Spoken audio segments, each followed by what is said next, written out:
చిన్న డౌట్ ఉంది, చెప్తావా? చెప్తాను. గూగుల్ గొప్పదా, గురువు గారు గొప్పరా? రే గురువు ఎందుకురా, మనకి మన గూగుల్ ఉంది కదా, ఏఐ ఉంది కదా, మనకి ఏ డౌట్ వచ్చినా డౌట్ తీర్చేస్తుంది. ఒరే పిల్లలు, టీచర్ హోంవర్క్ ఇచ్చారు కదా, చేసేసారా? మరి ఫోన్ ఎందుకు పట్టుకున్నారు?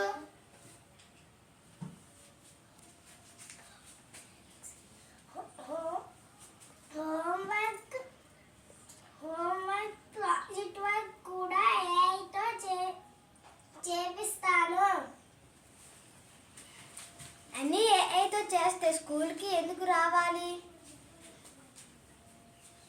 నేను ఏఐని, నన్ను ఏదైనా అడగండి, చెప్పేస్తాను. ఏదైనా అడగమంటున్నావు కదా, మరి మాకు వచ్చే నెల ఆగస్టు 3 నుంచి FA1 పరీక్షలు ఉన్నాయి. అందులో తెలుగు, ఇంగ్లీష్, మ్యాథ్స్, ఈవీఎస్ ఏ ప్రశ్నలు వస్తాయో మాకు తెలియవు, నువ్వు చెప్పు చూద్దాం. సారీ, ఇది నాకు తెలియదు. అయితే మేము హోంవర్క్ చేయకపోయినా అప్పచెప్పకపోయినా మా టీచర్కి కోపం వస్తుంది. అయితే మా టీచర్ కోపాన్ని ఎలా తగ్గించాలి? నువ్వు టీచర్ ఇచ్చిన హోంవర్క్ చెయ్యాలి. టీచర్ ఇచ్చినవి బాగా చదివితే, టీచర్ని గౌరవిస్తే టీచర్ ఎంతో సంతోషిస్తారు. నేను వ్యాస మహర్షిని. నన్ను వేదవ్యాసుడు లేదా కృష్ణద్వైపాయనుడు అని పిలుస్తారు. భారతీయ సంస్కృతిలో అత్యంత గొప్ప ఋషులలో నేను ఒకరిని. నా తల్లిదండ్రులు పరాశరుడు మరియు సత్యవతి. నేను ఒక ద్వీపంలో జన్మించినందున ద్వైపాయనుడు అనే నల్ల రంగు కలిగి ఉండటంతో కృష్ణద్వైపాయనుడు అని నన్ను అలా పిలుస్తారు. నేను 4 వేదాలను అనగా ఋగ్వేదం, యజుర్వేదం, సామవేదం, అథర్వణ వేదంగా విభజించినందుకు వేదవ్యాసుడు అనే బిరుదు నాకు వచ్చింది. ప్రపంచ ప్రసిద్ధ మహాభారతం అనే మహాకావ్యాన్ని నేనే రచించాను. 18 పురాణాలు, బ్రహ్మసూత్రాలు కూడా నేనే రచించాను. జ్ఞానాన్ని శిష్యులకు అందించే గురు పరంపరను బలపరిచిన వ్యాస మహర్షిని.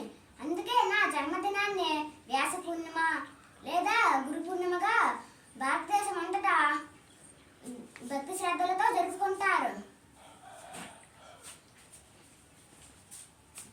పిల్లలు, నేను వేదవ్యాసుని కదా, అలాగే మీకు ధ్యానాన్ని నేర్పించడానికి గురువు గారు వచ్చారు చూడండి.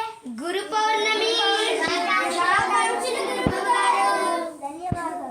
గురు బ్రహ్మ గురు విష్ణు గురు దేవో మహేశ్వర గురు సాక్షాత్ పరబ్రహ్మ తస్మై శ్రీ గురవే నమః. పిల్లలు, దేని గురించి చర్చ?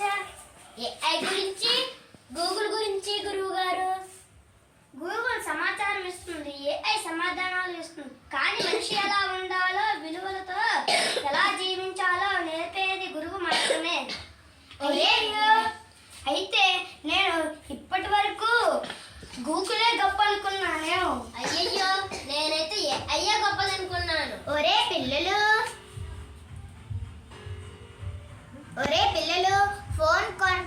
ఫోన్ కొనగలను, పుస్తకాలు కొనగలను, కానీ జ్ఞానం మాత్రం గురువు అందించగలరు. నీకు దారి చూపేది, జీవితాన్ని తీర్చిదిద్దేది గురువు మాత్రమే. వ్యాస మహర్షికి వందనం. గురువులకు అభివందనం. జ్ఞానమే నిజమైన సంపద.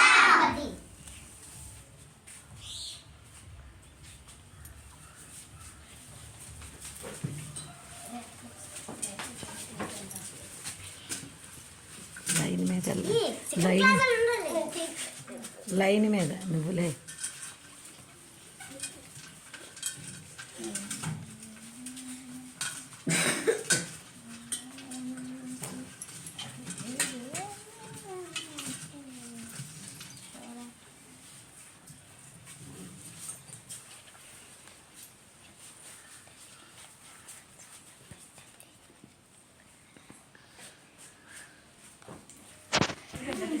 అయిపోయింది మరి అది ఎలా వస్తుంది.